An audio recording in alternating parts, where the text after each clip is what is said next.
Hey you guys, welcome to Cody Latosh Presents. I am Cody Latosh, of course. This review is a very cool review. It's not a Rolling Stone, so it's somewhat new.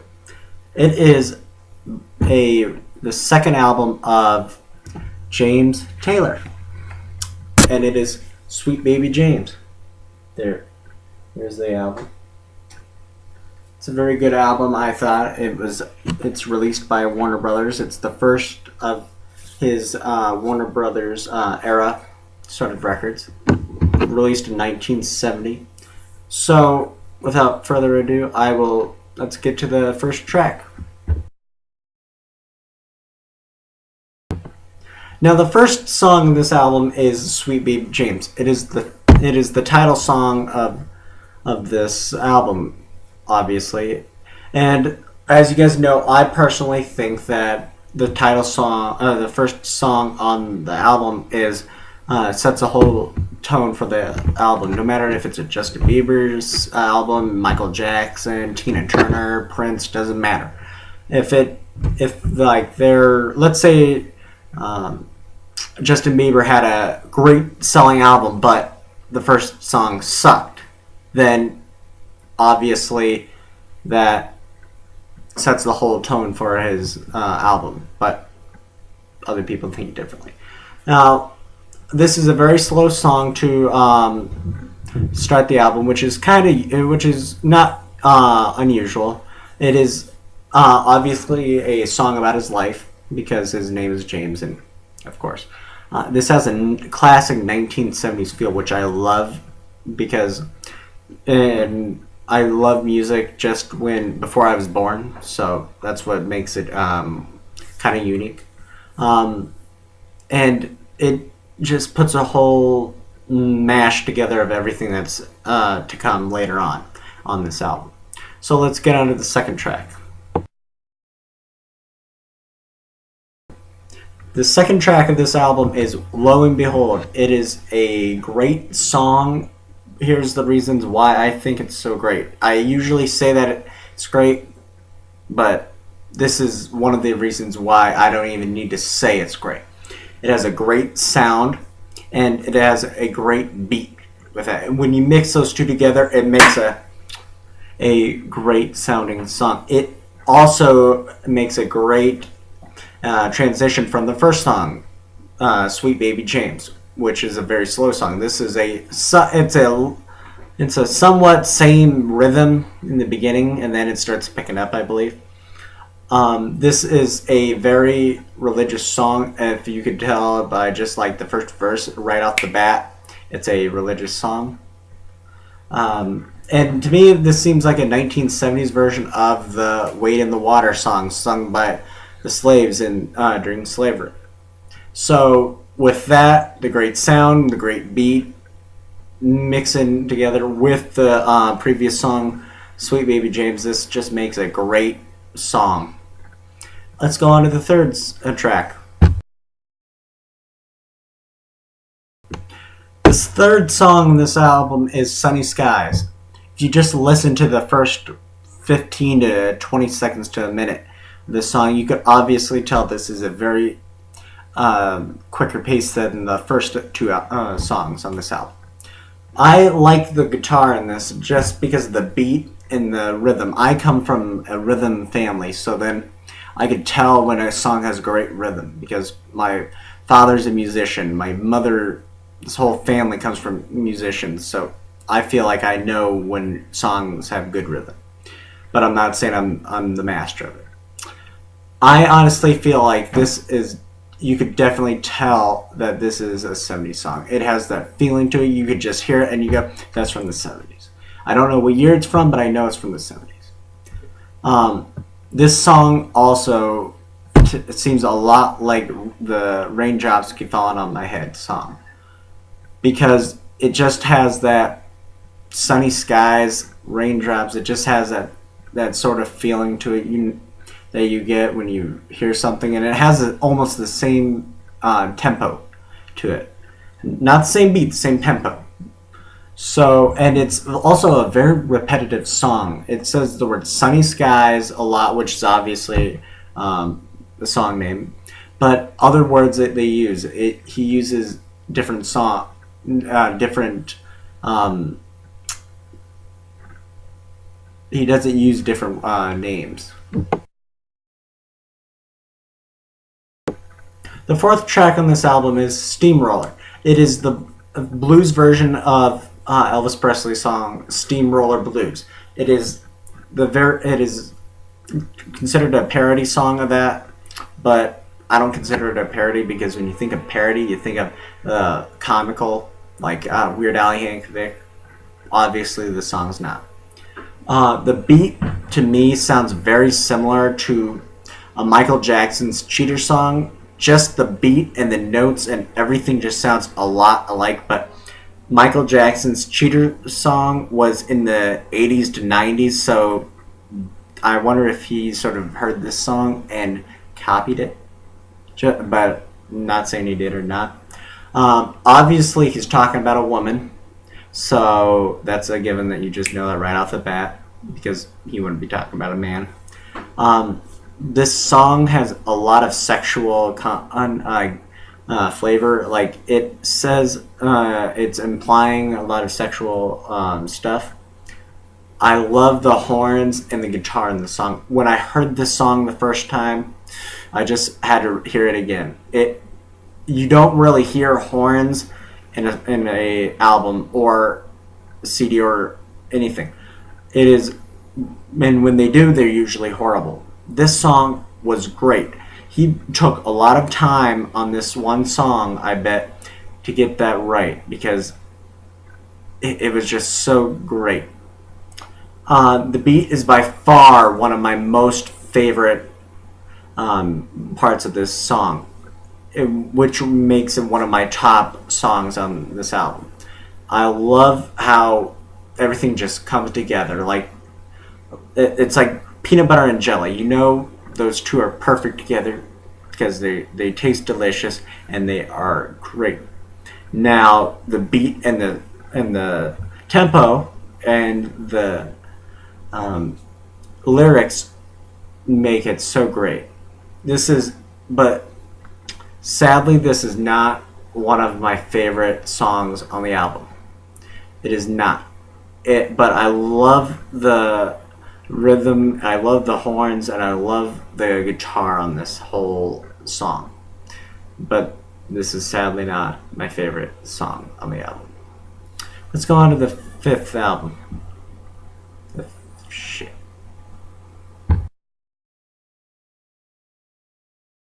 The fifth song on this album is Country Road. What can I say about this song? This song is great in different aspects. Not great in others, obviously. The one thing I love about this song is that Carole King did a great job on this.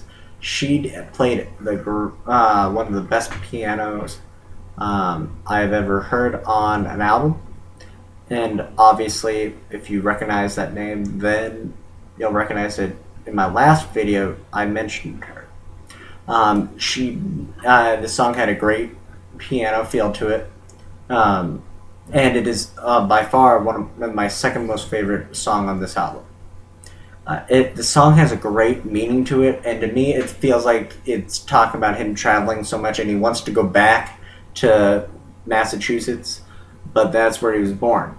Yeah, but he moved when he was 3 years old to a South Carolina, I believe, and I think he wanted to go back there because that's where he grew up. That's his past.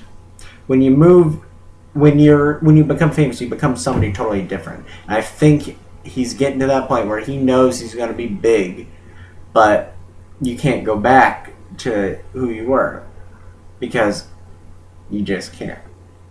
The beat in this song is just fabulous. There's no words to describe it. There's just nothing to describe it. It's that good.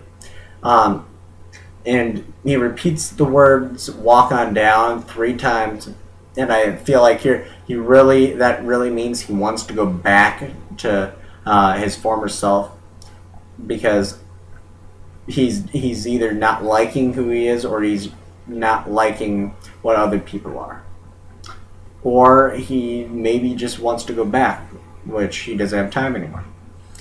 The ending piano is fabulous, just like it was in the beginning.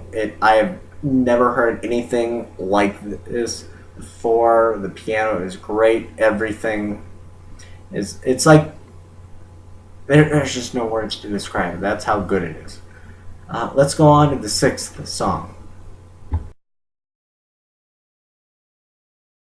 The sixth track on this album is "Oh Susanna." If you don't recognize that name, then your childhood was probably not that great. Oh Susanna is a popular children's song because if you don't recognize the name, it's "I come from Alabama with a banjo on my knee." That song, that's "Oh Susanna." I'm surprised that James Taylor even did a song like this, because this is not no artist would do this unless they are a children's artist. No artist would do that. Now, the song has great guitar. I gotta admit that I was very skeptical on this whole song, but I love the guitar in this. And I am just outright surprised that he did a children's song. I could tell, and obviously it was probably different in the 70s than it is now, but it's still a children's song no matter what decade it is. And he put his own touch on this song, and this is a pretty old song, but somehow he just put it where it didn't seem like a children's song anymore, because it still sounds like you could talk. You could sing this at a campfire with your kids, grandkids, whatever, but he put his own touch on to it, and I thought that's what was great about it. The one thing I thought that it was not great about this song is that it is the second shortest on the song. It is the second shortest on the album, and it just comes under 2 minutes, which is ridiculous because we're just about to approach 2 minutes, and that's basically how long the song is.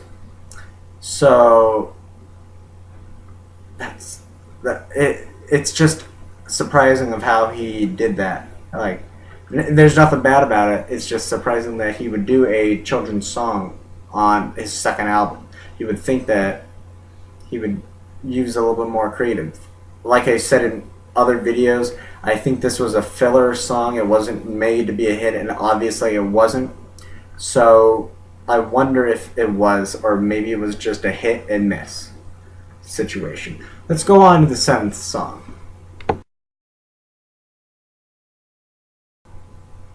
Fire and Rain is the seventh song on Sweet Baby James. I honestly thought this was the best song on the album. Scratch that, make it second best. The song, it tells a great story. It chronicles his life spent in time in a mental institution, his friends, and even his drug addiction.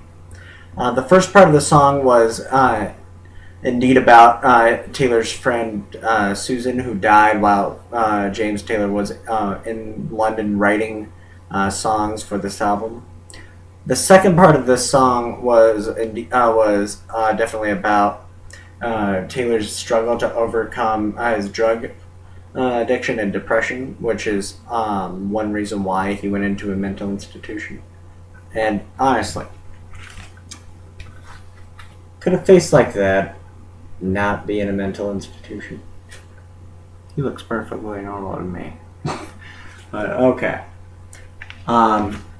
The third part about this song is it's coming to grips with his fame and fortune and looking back on the road that got him there. Like Country Road. Remember how I said that? It's making him look back at where he was. This is a song to look back how he got there, I guess. This is by far my favorite song on the album. And I said earlier that it's the second best song, but this is by far my favorite. It also has great piano by Carole King, the um, greatest pianist on this whole album, the only, I believe.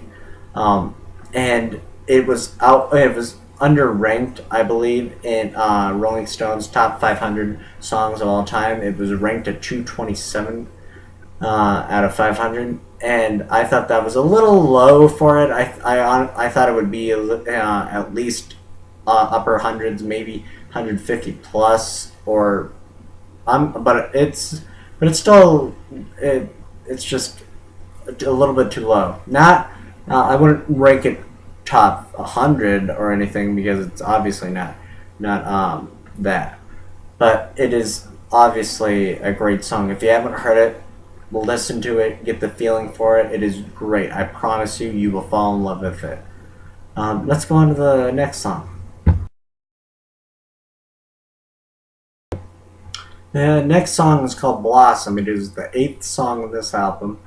Right off the bat, I gotta say that it also has a great beat. I've used that term way too many times, but I gotta just say it where it needs to be. This is a great beat song. It sounds like he's talking about like an old elderly person. It's like Five for Fighting's 100 Years, where towards the end he's talking about being old and looking back on his life, and he wants one more chance. It's a great follow-up song from the previous song, Fire and Rain. And it seems like this song would be like the ending to a concert kind of song. It would be like the either that or an encore song, because it just seems that good. It's slow. It's yet powerful. It's not a filler song. It's not. It probably was hoping to be a hit song, but I think it just missed that mark. But other than that, I believe that this is a okay song. It's a good song, not great, not bad, okay to good. So right there. Let's go on to the ninth song.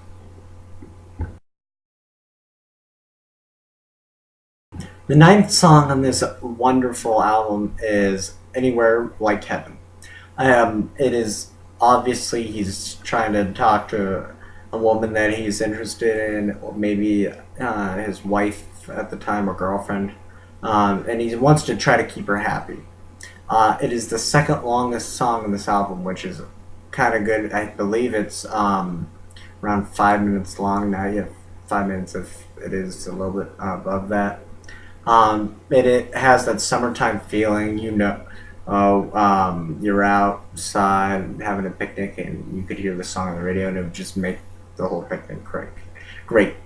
The second half of the song feels like he's talking about children, how like um, they don't care about the rest of their life. They care about the now moment. They don't think off to the future like we do, and I think that's great because kids aren't getting that nowadays. They are too now. They're too. What's my plan? What's my college? What's my job? What's my wife? What's my husband? What's what? It's just coming too fast. That's what we need in America. To listen to the song over and over and over and over again until we get it. Obviously he's talking about just relaxing and taking it slow, and that's why I like this song, because it is you don't really hear songs about this anymore, and I really think that's a shame, because it's just unique how he could name it Anywhere Like Heaven when everything's going around and in the world. In the 70s, people were doing drugs. People are still doing drugs, but a lot more, which is surprising. Kids are killing kids. Anywhere Like Heaven, Heaven's not here anymore. But I love this song. Let's go on to the 10th track.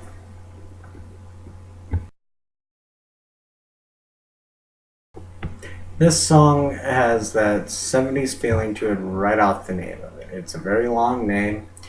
It the song is called "Oh Baby, Don't You Lose Your Lip on Me." This is right number one, the shortest song on the album. It's under 2 minutes long, so then it takes you back to like the 50s, like Little Richard, where his songs were, bam, you got in, you got out, you're done.